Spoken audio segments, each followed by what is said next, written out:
Hoy vamos a hablar de un tema que es, de verdad, una de las pandemias silenciosas de nuestro tiempo y está afectando directamente a los más chicos. Y ojo, no es solo un tema de apariencia, para nada. Es una red súper compleja de factores que de verdad pueden marcar la vida de una persona para siempre. Por eso, saber cómo manejar esto es hoy una habilidad clave indispensable para cualquier profesional de la salud. Bueno, para meternos de lleno, imaginemos esta escena, ¿ok? Estamos en el consultorio y entra Pedro, un nene de 6 años, que a simple vista parece súper sano. La mamá viene por un certificado de rutina, algo de todos los días.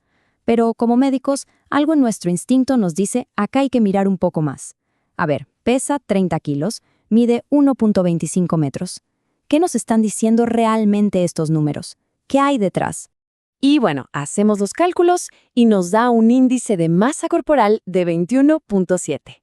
Pero a ver, ¿qué significa este número así suelto? Pensemos en las curvas de crecimiento como si fueran una autopista, ¿sí? La mayoría de los chicos viajan por el carril del medio a una velocidad normal, segura.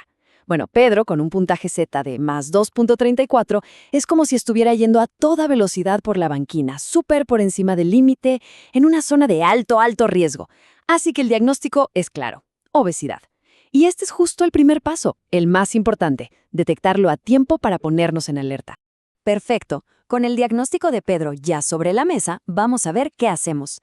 Este va a ser nuestro recorrido. Primero, entender la dimensión real de este desafío. Después, vamos a meternos de lleno en el diagnóstico y los factores de riesgo. Luego, pasamos a la evaluación clínica integral, para después destapar estas comorbilidades que a veces no se ven.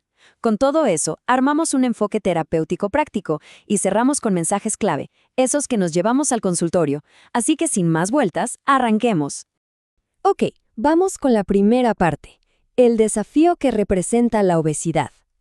Y es que tenemos que entender la dimensión del problema. No estamos hablando de una condición simple. Esto es más como una marea silenciosa, una que ha crecido y crecido hasta volverse una epidemia a nivel mundial. Y no es una batalla de un día, es un desafío crónico, a largo plazo. A ver, ¿de qué hablamos cuando hablamos de obesidad? La definición formal es esta: una acumulación anormal o excesiva de grasa que pone en riesgo la salud. Y es súper importante tener clara esta definición, no solo para hablar con precisión, sino también con empatía. Porque acá la idea no es buscar culpables, para nada. El objetivo es darles herramientas a las familias, empoderarlas para que puedan tomar las riendas de su salud. Y miren, los números, la verdad es que son para prestarles atención. Son abrumadores. Según la OMS, para 2022, a nivel mundial, había más de 390 millones de chicos y adolescentes con sobrepeso, y de esos, 160 millones ya con obesidad. Ahora, si traemos la lupa a casa, a Argentina, la encuesta ENIS de 2019 nos mostró algo tremendo. El 41.1% de los chicos y adolescentes tiene exceso de peso. Pensemos un segundo en esa cifra. Es casi la mitad de toda una generación. Bueno, con estos datos en mente, la pregunta es: ¿cómo pasamos a la acción? Porque diagnosticar y entender los factores de riesgo va mucho más allá de solo pesar y medir. La idea es convertirnos en una especie de detectives clínicos, buscando esas pistas clave que nos van a llevar al mejor abordaje posible. Ok, nuestra herramienta principal acá es el famoso índice de masa corporal. Y para que sea súper claro, pensemos en un semáforo. Si el IMC de un chico está entre el percentil 85 y 97, eso es una luz amarilla: sobrepeso. Hay que prestar atención. Ahora, si supera el percentil 97, la luz se pone roja. Eso ya es obesidad. Y si el puntaje Z se va por encima de +3, bueno, ahí ya es una luz roja que titila, una sirena, una alerta máxima que nos dice obesidad severa. Y es que el riesgo de obesidad no aparece de un día para el otro, Es como una historia que se va escribiendo a lo largo del tiempo. De hecho, empieza antes de nacer, con factores prenatales como el sobrepeso materno o la diabetes gestacional. Después, en el nacimiento, los pesos extremos, ya sea muy bajo o muy alto, también juegan un papel. Y la etapa postnatal, la falta de lactancia materna, es clave. Luego está la historia familiar, que es un capítulo aparte. El riesgo se puede multiplicar hasta por 15 veces si ambos padres tienen obesidad. Y por si fuera poco, claro, no podemos olvidarnos de ciertos fármacos que a veces son ese empujón final que desequilibra la balanza. Bien, ya tenemos el diagnóstico. Ahora viene la evaluación clínica integral.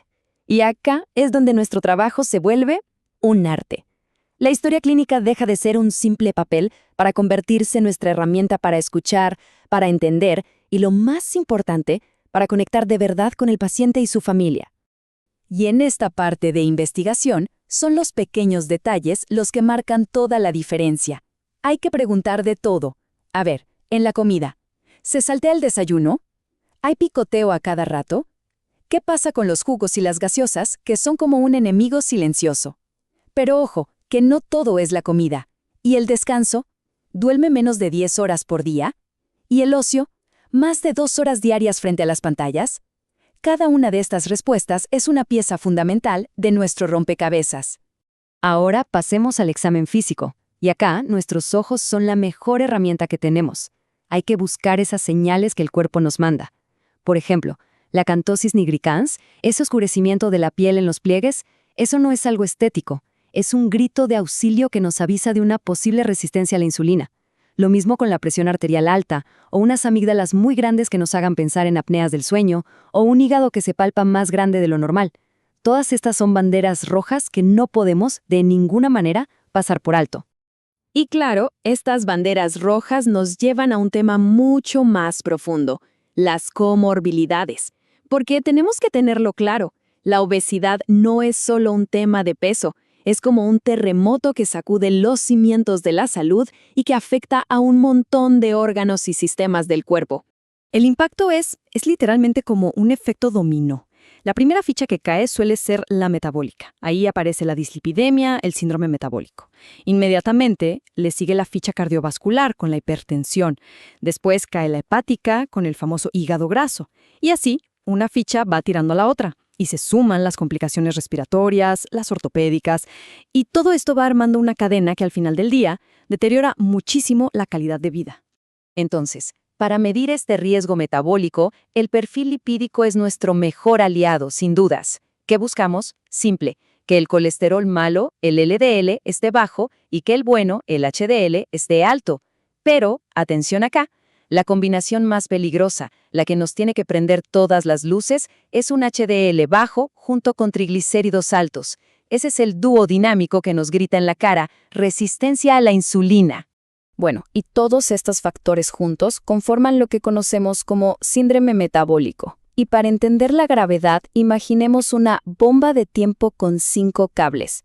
Cada criterio es un cable. Obesidad central, hipertensión, triglicéridos altos, HDL bajo y glucosemia alterada. Bueno, no hace falta que se conecten los 5. Con que solo 3 de esos cables estén conectados, la cuenta regresiva para una enfermedad cardiovascular o una diabetes tipo 2 se acelera, pero drásticamente.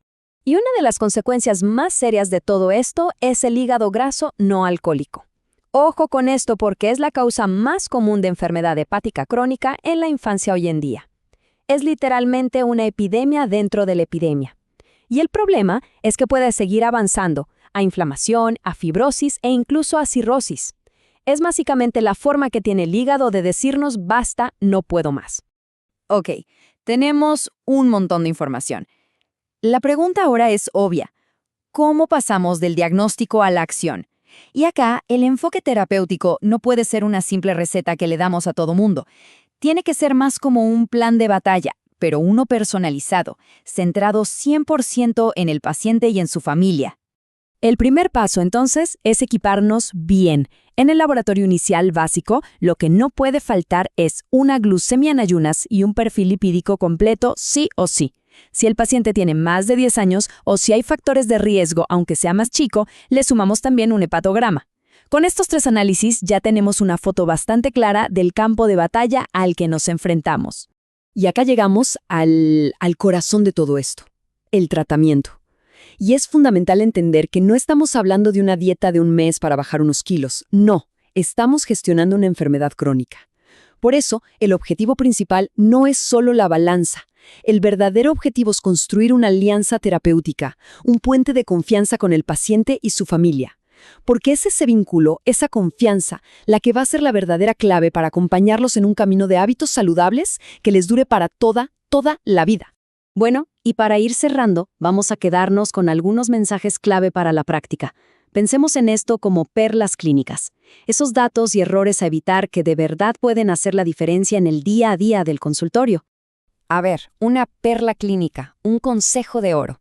Si la obesidad aparece muy temprano, antes de los 5 o 6 años, o sea, antes de lo que llamamos el rebote adiposo, hay que prender todas las alarmas. Es un predictor fuertísimo de que esa obesidad va a continuar en la edad adulta. Y por otro lado, un error frecuente que no nos podemos permitir: olvidarnos de preguntar qué fármacos está tomando el paciente. A veces, medicamentos súper comunes como los corticoides o el valproato son el elefante en la habitación, el factor que está contribuyendo al aumento de peso y no lo estamos viendo. Y ahora sí, para terminar, una reflexión final. Una que nos saca un poco del consultorio y nos pone en un rol más grande, en el centro de la sociedad. Ya vimos cómo manejar al paciente individual, pero la realidad es que la obesidad es también un problema de salud pública enorme que se alimenta de un ambiente obesogénico que nos rodea, que nos empuja a movernos menos y a comer peor. Entonces, la pregunta final es esta. Como profesionales de la salud, ¿qué vamos a hacer? ¿Nos vamos a quedar solo en la consulta individual o vamos a dar un paso más y convertirnos en verdaderos agentes de cambio para proteger la salud de toda una generación?